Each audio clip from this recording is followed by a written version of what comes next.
Okay, so when we're talking about an academic article, what makes a good article? Really, there's a lot of freedom in the topics that you want to choose. Specifically, we are looking for topics, and I'll put this in the chat too, so people can read these. Um, we're really looking for things about English language teaching. I mean, that's kind of obvious. So for example, a topic about communicative competence in the EFL classroom. What does that look like? What are some strategies? What's some research? Another possible topic, differentiated instruction. So how do we teach to diverse students? How do we meet individual needs of students in our classrooms? Critical thinking and problem solving skills, these kind of 21st century skills in the EFL classroom.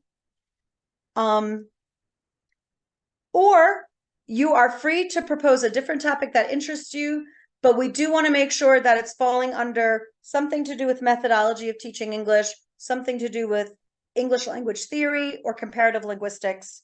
We really want to keep it tightened on our field, right? Because this article is by us for us, right? Our audience will be English language teachers.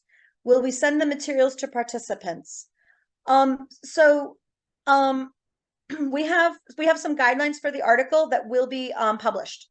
We have some guidelines specifically about like what size font, spacing, how to title your document. We have all that information. We're putting the finishing editing touches on that, and that will be sent out to anybody who's registered. Yes, we will. As far as thinking about your topic to further, like I said, if you already have something that you've been thinking about, something that's really at the forefront of your practice, that's an easy start. If you want to write an article and you have no idea what you want to write about, I just go back to this, what's interesting to you? What's something you're curious about? What's something you're passionate about? If you've been teaching for 30 years and there's just something you have been doing that you believe is essential and you want other people to be doing it because it's really fantastic, that's something to share. If there's a new trend, there's a new trend in English language teaching, a new buzzword, something new, a new idea. That's something to explore, because if it's new to you, it's probably new to a lot of your colleagues. It could be a problem. Maybe there's something that you've observed happening in your classes. Maybe it's an old phenomenon. Maybe it's a newer phenomenon. Maybe it's something post-pandemic that you've observed and you want to investigate the problem and try to strategize how to solve it. Whatever your topic, whatever your article whatever you decide you want your article to be about, there should definitely be a guiding question, right? It should be very clear. We know what you're investigating. We know what you want readers to take away from reading it. Your article should be contextualized or grounded in research. So the ideas that you're saying are not just original, but they can be placed within a history of research, right? So other scholars, other authors have been writing about this. They've been investigating. They've said some things about this topic, and then you're taking it, in a new direction or a similar. You're adding to the discourse of what people have already been saying about this. As far as your approach to writing the article, it can be a research article. It can be action research where you have a method for investigating, where you collect data. It could be quantitative data. It could be numbers and statistics. It could be quantitative data. It can be interviews. It can be a focus group. It could be surveys that you do with a group of students or a group of teachers. And then you analyze those results. And, it could be anything. You could be trying a new teaching technique, delivering an intervention to see how that improves your students' performance. It could be something like surveying students for their perceptions on how a classroom activity went. It could be something surveying colleagues about what they're seeing. It really is kind of wide open. Your article does not have to be an actual piece of research that you undertake with collecting data. It could just be general advice or considerations about the topic based on research or based on your experience, right? So, I've noticed something in the classroom.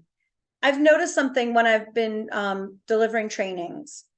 let me investigate that, and let me, tell an audience of my colleagues about those strategies.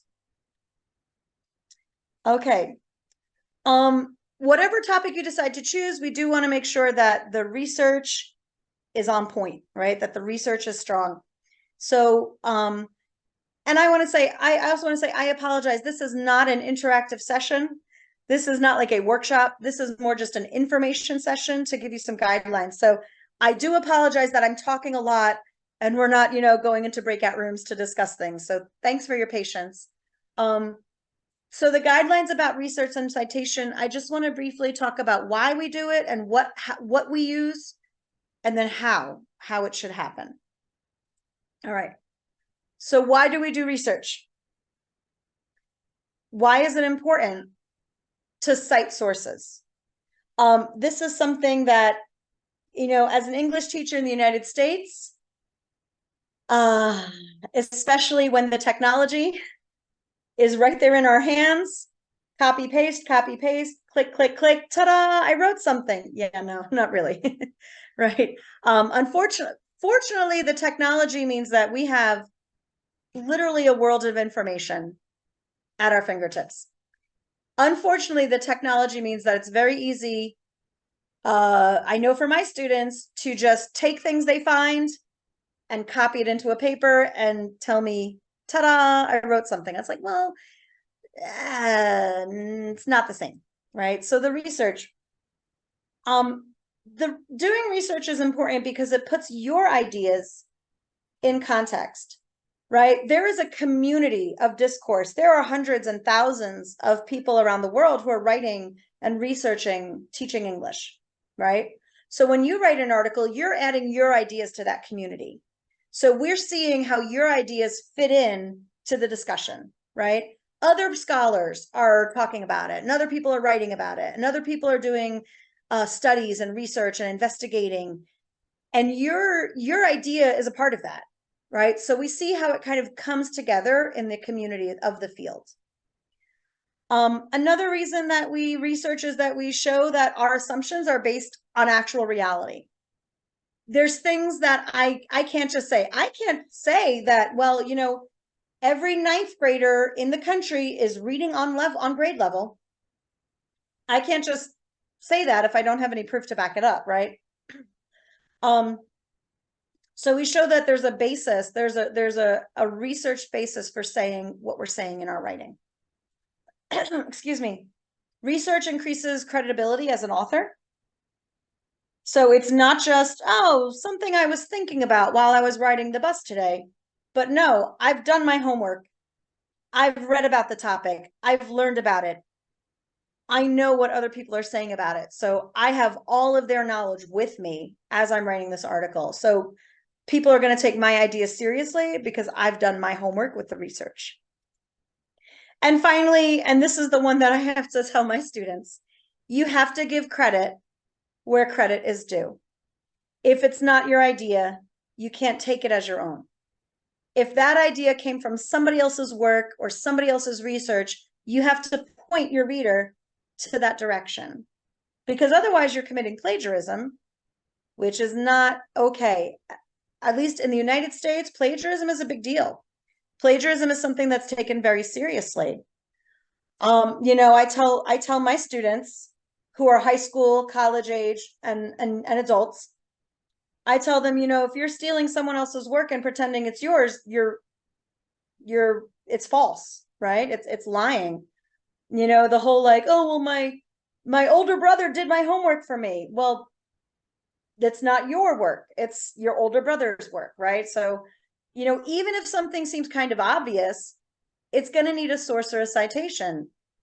Universities, colleges, this contest will check for plagiarism. There are apps, there are websites and apps to see how much of a paper potentially was taken from another published work. When I teach college classes, I use these apps to make sure that my students are turning in a paper that is not just, like Frankenstein's monster, a piece here and a piece here and a piece here, and they put it all together and they say it's their own. but you know, it's making sure that whenever they have a sentence or an idea that appears in the literature, they've included a proper citation for it. And I tell my students that there's consequences, that plagiarism can come with the consequence of failing a class, or even in the United States, being expelled from a university because of plagiarism. It's a matter of honor. It violates the honor code of the university. So that's why the research is going to be a very important part of your paper. So that's the why. Here's the what. What counts as research? Anything. Basically, pretty much anything can be a source of information. We have our traditional academic articles and books. Also, newspaper articles, magazine articles. Especially if we're looking at how English is being used in the media, then those are definitely our sources. Other studies, conference proceedings. So perhaps a book of or a conference proceedings, people's talks or people's speeches at a conference that maybe you weren't there to hear yourself, but maybe you know, you can find that published. Podcasts. Raise your hand if you ever cited a podcast in an academic paper. I just had to do that this past summer in an article that I wrote. And I was like, oh, can I cite this? Yes, I can. Again, because it wasn't my words. It was somebody else's words speaking on a podcast. I had to attribute that. Films, TV shows, government documents, if we're talking about statistics, education statistics, interviews. If we're interviewing participants, we cite them, we quote them. Dissertations can be cited, pamphlets, brochures, websites, blogs, even personal communications. Maybe you're in conversation with another researcher or another scholar, and you're asking for their opinion or their perspective, and they type you a message, and then you can go ahead and cite that, right? So the way that you gather your information, just think that any kind of source of information can be a source for your paper that could be cited, right? Yes. And of course, the reminder that sources should be academic or at least credible. Oh, my uncle said, okay, who's your uncle? Is your uncle the Minister of Health? Okay, then I'm going to believe what your uncle says if you're talking, you know, about health statistics. Someone on TikTok, oh, that's the best one. That's the best one, when the students want to cite things that they've seen on TikTok or that they've seen on Facebook. And it's like, okay, especially with internet sources. Oh, this website, there's this one website. Okay, yeah, all right. Right. So we teach our students to be very critical of sources, to make sure that the information is legitimate, that it's a trusted source, right? That it's credible, right? It's not just like, well, my mom said, my mom, like, okay. I mean, my mother says a lot of things. I'm not going to cite that in a paper, right? Okay. Where you find sources, I chose these two pictures as a metaphor. We have the swimming pool and we have the ocean. So in the swimming pool, you can go swimming and you are free to swim however you want, but you are very contained, right? In the ocean, you can swim however you want, but there's literally no limit and it's really, really big. So I think of the swimming pool as finding sources from something you've read. So I'm reading an article. Let's say I'm reading an article about using cell phones in English language teaching. And I'm reading this article and, ooh, there's a really great idea. It says that Miller 2022 explains that blah, blah, blah, blah, blah. And I'm like, oh, that's a really good idea. I got to find this Miller article. So I look at the end of the article, I find the reference list, and then I didn't, you know, the original article that I read pointed me in the direction of this next article. So I'm going to read Miller 2022, and I read Miller 2022, and in that article, oh, wait, she has a reference to this other article that sounds like it's perfect for my paper, right? So I think about the easiest place for me to find references is I start with one article, And then whatever's in that article that I think might take me in a good direction, I go and I read that. So it's kind of like a chain, like a little trail it leads me on. Then there's the other way. Then there's the other way when I'm just like, I just don't know where to start. And that's when I just try to find all the possible topics about my article, right? Which is very broad. And then from there, I'm going to have to narrow it down. So if I go to a database and I'm just like, cell phones, English language teaching, I'm going to get like probably 1,000 results. Okay, well, that's really helpful. That's a lot of information, but I don't know what's going to come of that. I don't have time to read 1,000 articles, right? So let me start with one. Let me look for one that kind of really speaks to what I'm going to write about. And then from there, let me look at the references in that article. So I'm starting out by searching the entire ocean, but then I kind of get it back down to a swimming pool where I can just research in these articles, you know, connected that are more narrowed down to my topic. Okay. Where can you find sources? So certainly, you know, university libraries, university databases. I have some of my favorite places here. University of Central Florida libraries. I'm going to put this in the chat. Literally 136 different databases that are, sorry, I never actually sent that chat. 136 different databases. So you can imagine all the information at your fingertips. So University of Central Florida libraries. Google Scholar. You know, Google Scholar is probably the most obvious place to find articles. I also like this one, the Directory of Open Access Journals, because a lot of times academic journals are behind a paywall. So if you don't pay for a subscription, you can't access those journals. If you're not currently working at a university that has access to those databases, you can't access those journals. So this one here, Directory of Open Access Journals, DOAJ.org, has a list of all of these journals that offer their academic articles to the public for free. You don't have to pay or subscribe to anything. And that's been frustrating to me because when I am not affiliated with a college, when I'm not teaching at a college or a university, I'm kind of alone. I don't have the subscriptions to access articles. I have to find them for free. And it's kind of a pain. So I really like that Directory of Open Access Journals. And then another favorite of mine is ERIC, eric.ed.gov.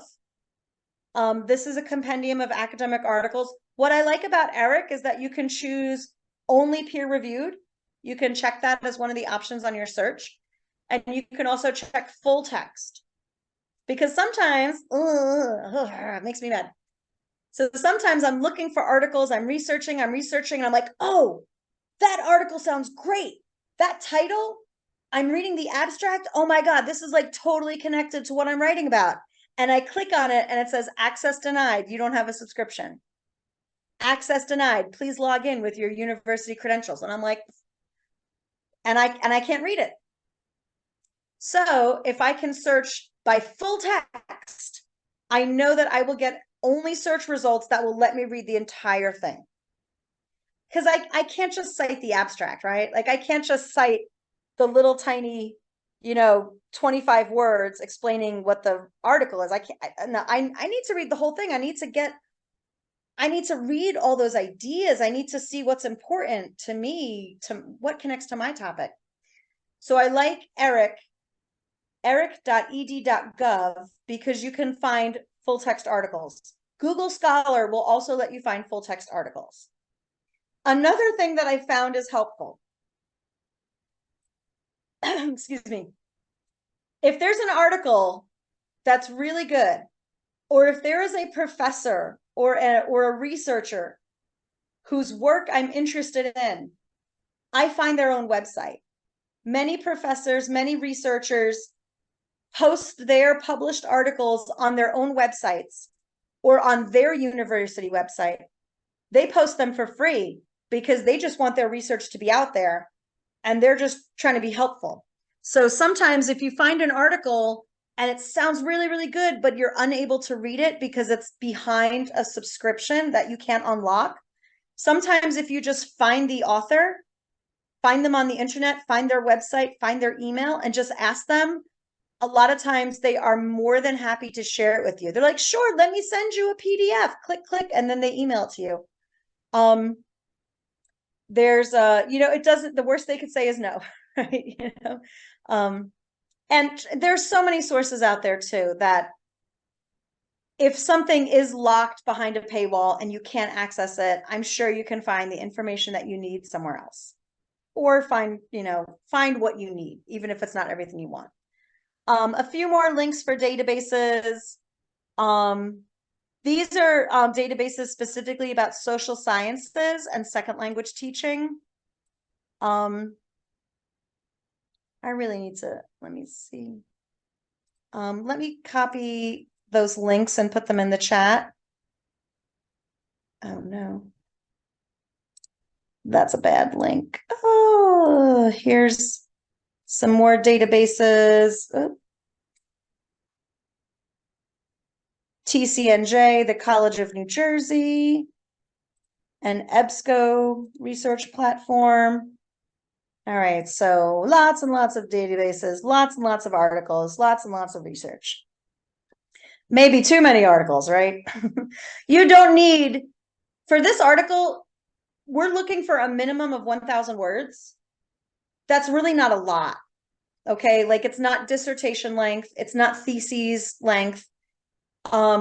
So we're not expecting 100 sources. We're not expecting 50 sources. We're not expecting we're expecting the article to be contextualized in research, but don't feel like you have to have 100 citations in your article for it to be good, right? That's not necessary, right? Okay, so as we cite sources, just a reminder of the 3 ways to cite sources: direct quotation, paraphrase, and summary. Because again, we have to give credit where credit's due. So when we're using an idea that came from another author or somebody else's work, we've got to cite it. And these are 3 ways to cite it. The easiest one is direct quotation, right? The easiest one is to just take the author's exact words, copy and paste, put it in quotation marks, ta-da, finished. These are like salt and pepper. You want to put a little bit. You don't want the entire thing, right? When you sit down to eat, you don't want your entire plate covered in salt. So the direct quotations, right, we don't overuse them. We put a little here, a little there, a little there. We only put the direct quotation really when, like, oh my gosh, this author said it so perfectly that I have to capture it exactly as is, right? Another consideration for direct quotation is to use a variety of what's called author tags, or signal phrases. So for example, we don't have to say Miller 2022 says, Miller says, Miller says, Miller says, but different ways to express their idea. Is it Miller acknowledges? Is it Miller agrees or confirms? Oh, Miller disputes. Miller emphasizes. Miller denies, right? So because this shows that it's not just about quoting some words that sound good, but it's about how those words connect to the ideas in your paragraph, right? So it's not just about using the citation, but including it in a way that flows in your writing. I have this really good quote. This quote's really good. Okay, but what is the quote doing? Is the quote explaining the previous idea? Is the quote rejecting the previous idea? Is the quote comparing the previous idea to a new idea? So using these author tags or signal phrases that show how the ideas are connected in your quotations. It's not just you put it in there. Think about salt again. If we think about the salt, you don't just put in salt to taste the salt. You put in the salt because it brings out all the flavors of the dish that you're cooking or the food that you're eating. So it's not just all salt, but the salt is connected to all the elements in the dish. Okay. Summary, I think, is the easiest one. I think it's the funnest one because you take the most important idea, the main idea of the article, and you put that in one little short statement. So literally, you can have an entire paper. You can have an article that's 10 pages long, and then you just make it one little sentence, right? What's the big idea? That whole article, what's the big idea, right? One sentence summary. So-and-so, 2021, found that people who were the most successful at losing weight actually ate breakfast and didn't skip it. So if I go back and I read that source, so-and-so 2021, I'm going to see all the data. I'm going to see the statistics. I'm going to see all the numbers. I'm going to see the method of investigation, the control group, the this, the that, the da, da, da, da, da, da, da, da, da. Okay, that whole article, that whole piece of research that so-and-so did back in 2021, I can smush it down to one little sentence. So that's a summary. The hardest one is paraphrase. This is the one that my students struggle with the most. This is the most difficult thing because you're not just taking one main idea. You're not just taking a whole thing and say, okay, what's the big idea? In 25 words, what's the big idea? You have to take a very specific idea and have to reword it. So you have to transform an idea.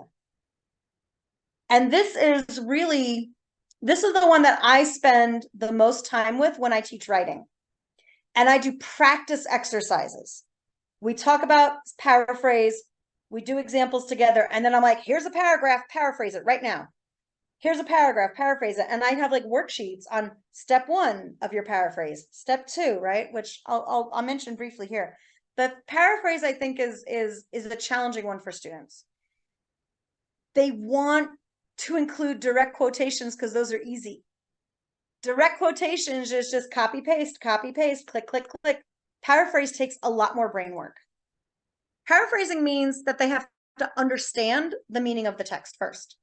First, they have to understand that text. And if we're reading academic articles, this is a very advanced level of English, right?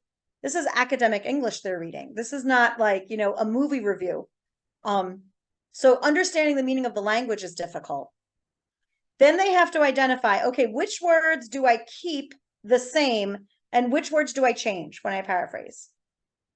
And I have to take these complex ideas and put it in my own words, and then, of course, include the citation. This is what I have my students do. This is the exercise that I do with my students. I say, okay, here's a paragraph. I give them a paragraph about different topics: science, nature, the environment, health studies, everything, all kinds of fields of research. And I say, read the paragraph, and I want you to write down 5 essential words. Just 5 essential words, not a sentence, but just like, oh, this word is important and this word's important. And then they have to take each of those words and then write them on a sheet of paper and create a new sentence using that word about the topic. And this is where they're going to use synonyms. Then they have to repeat that. So my essential word number 1, I have to make a sentence with it about the paragraph. Essential word number 2, make a sentence about it connecting to the paragraph. And I do the same thing for all 5 words. And then they have to read their paraphrase and compare it to the original. And they have to say, okay, are the ideas the same? Is the main idea and important details present in my paraphrase, just like it's present in the original article? But is it distinct enough? Is it different enough in terms specifically of sentence structure and word choice? Because they're learning English, right? So how do they know what to look for? I need to give them concrete things to look for in their paraphrase. I tell them, look at sentence structure, look at word choice. If you are repeating word choice again and again and again, you're repeating the same words that were in the original, it's not a good paraphrase. They have to find synonyms. If they keep the same sentence structure as the original, they didn't paraphrase. Let's look at an example. Okay. This is what I use with my students. I love this example. So we have the original here, the original passage. Students frequently overuse direct quotation in taking notes, and as a result, they overuse quotations in the final research paper. Probably only about 10% of your final manuscript should appear as directly quoted matter. Therefore, you should strive to limit the amount of exact transcribing of source materials while taking notes. Lester James, James D. Lester, Writing Research Paper, 2nd edition, 1976, pages 46 to 47. So this is the original. Okay, here's a good paraphrase. This is okay. In research papers, students often quote excessively, failing to keep quoted material down to a desirable level. Since the problem usually originates during note-taking, it is essential to minimize the material recorded verbatim. So we don't have repetition of words. Here we have overuse, and here we have excessively. So we have synonyms. Okay.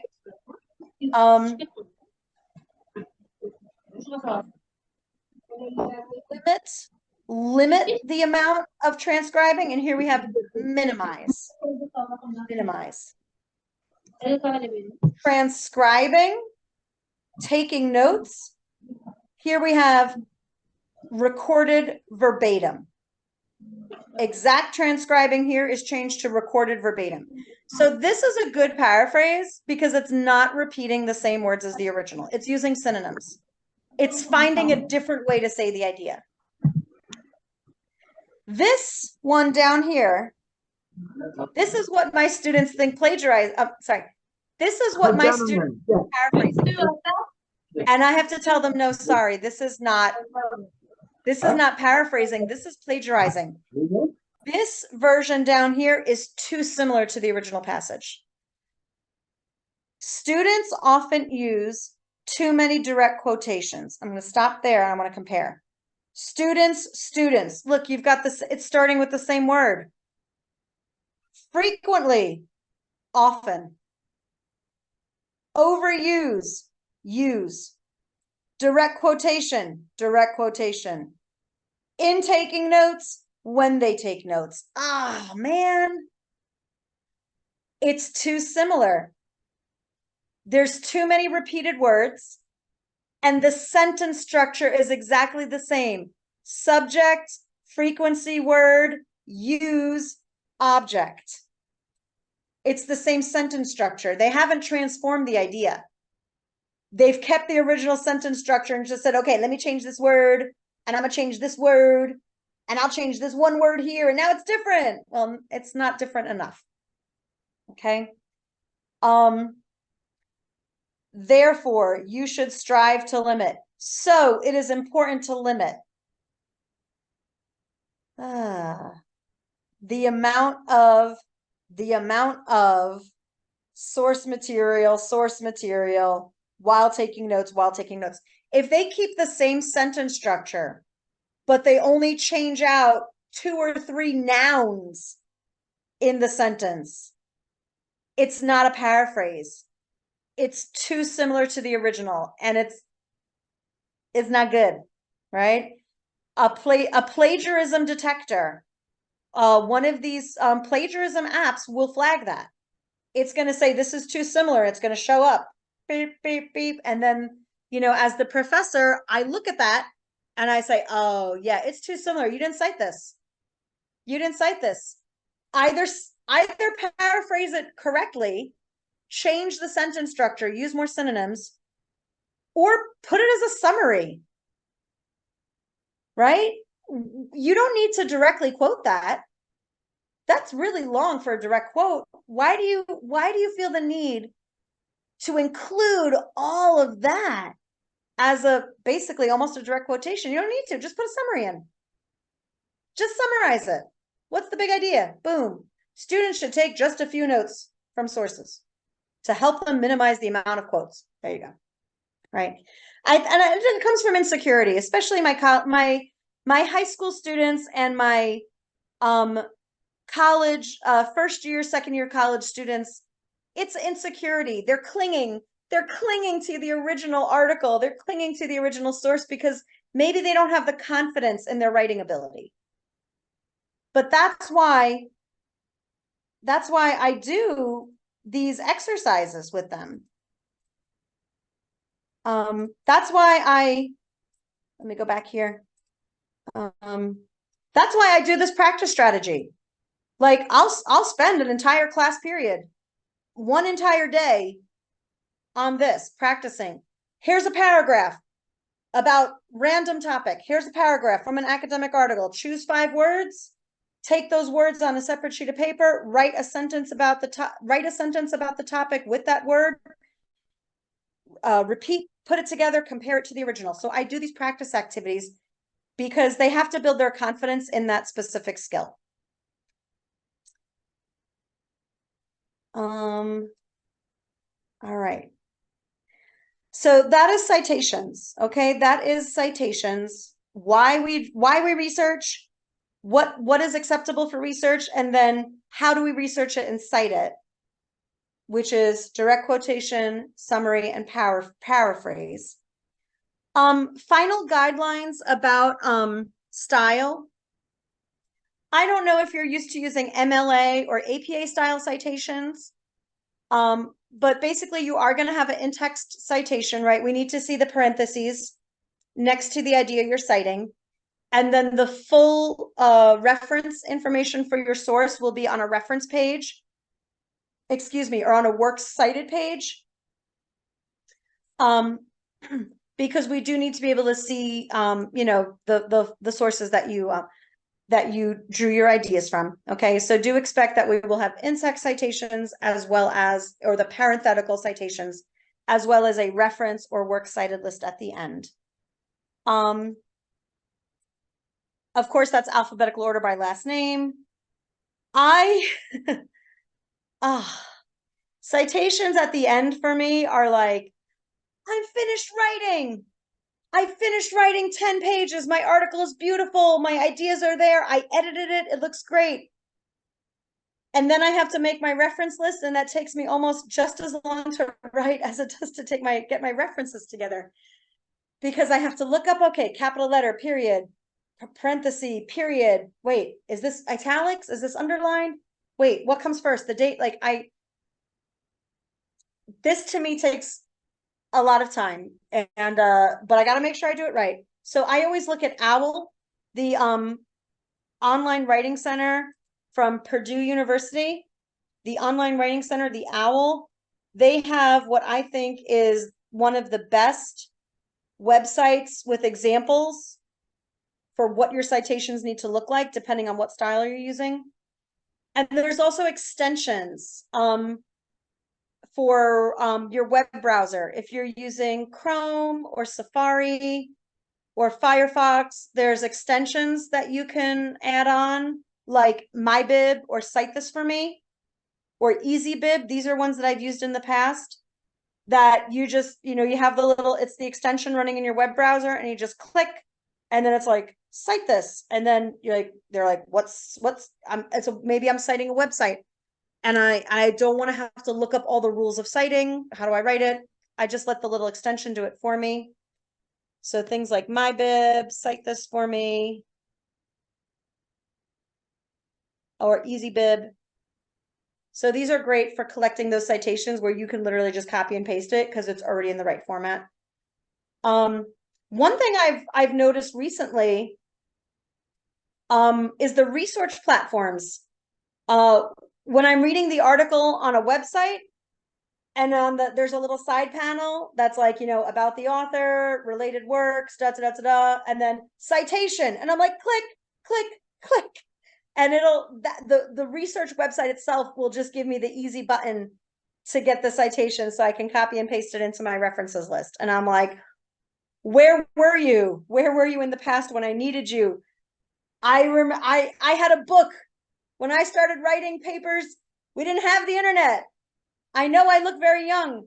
Trust me, I'm not that young. This is the salon that's making me look younger. I had to start writing papers where I had a book and I had to just like flip through the pages of the book to tell me how to write my sources. And I'm so glad we've come so far that all we have to do is just click, click, click. So yeah. Um,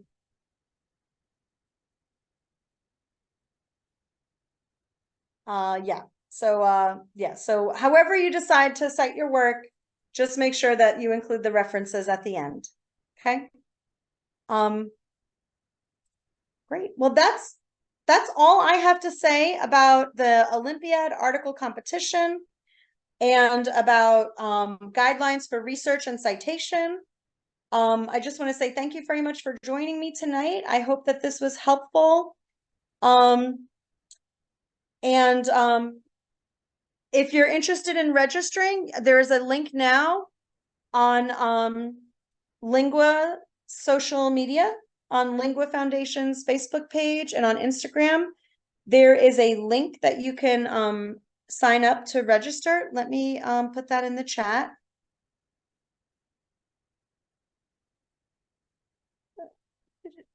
Oh, come on.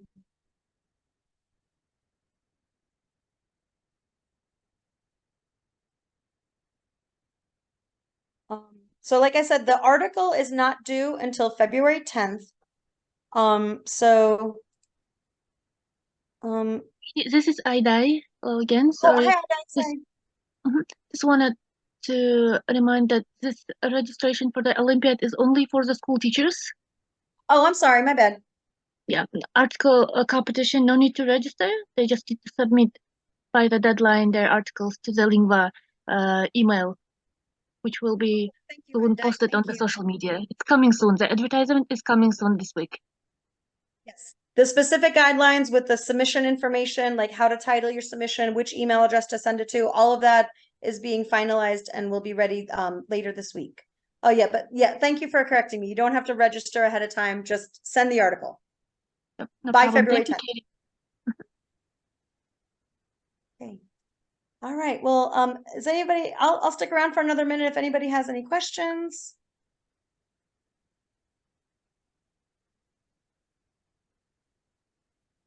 If not, I just want to say thank you again for joining us. I hope to read all of your wonderful articles because I'm just a passionate, dedicated professional, and the more I can read about the work that we do and get some strategies and some interesting findings from you, I'm happy to read those and help you publicize those too.